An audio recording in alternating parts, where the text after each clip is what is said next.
So just to get here, I just used an air tool chalk and a hose clamp, and believe it or not, that made it.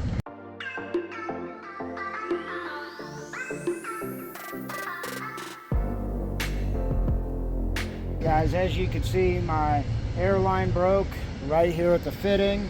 From old Glad Hand. I had a bunch of spare parts, but none of them really worked together.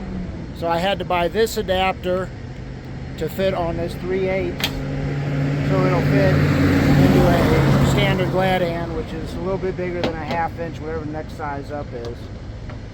And so just to get here, I just used an air tool chalk and a hose clamp, and believe it or not, that made it. What I use here is what I call a quick splice fitting. Well, I can't say that because I got copywritten last time.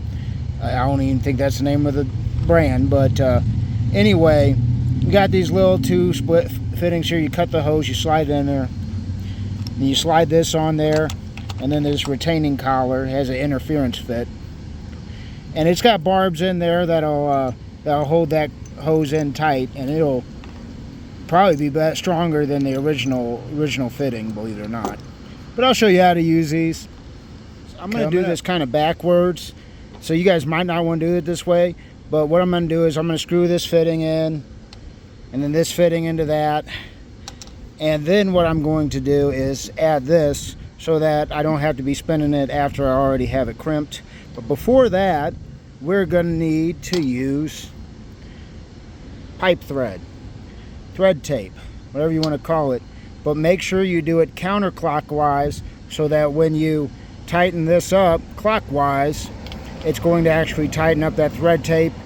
Otherwise it'll back it off, because it's already got this thread paste on there, unlike the thread tape, but you need it on every thread if you have air fittings, brass one. So you want to cut the hose super straight, so that's not going to cut it.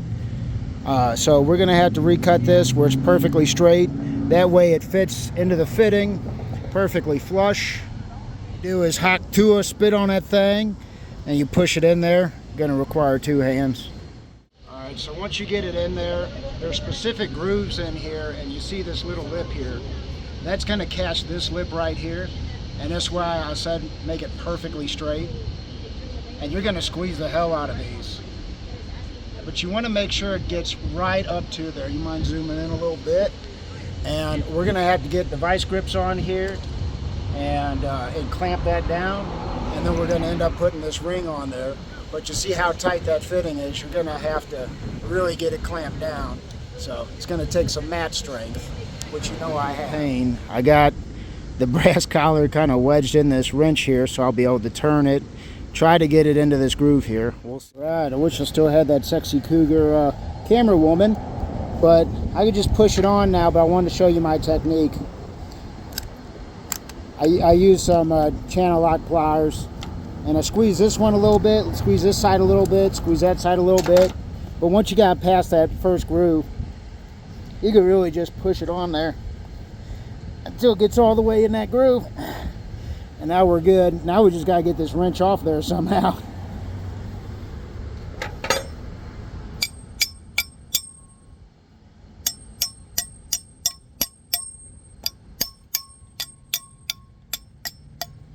Hell yeah. Look at that, baby. Just one little more click just to get it past that groove. Make sure we're all the way on there tight. Bam. Blood out, baby. Look at that. Now we just got to tighten this up, throw it on there, and like I said, still have the thread tape, so we don't have to throw any thread tape on that side. Blood out. Blue-doo. Bloody-dee, bloody-dee, bloody. Bam.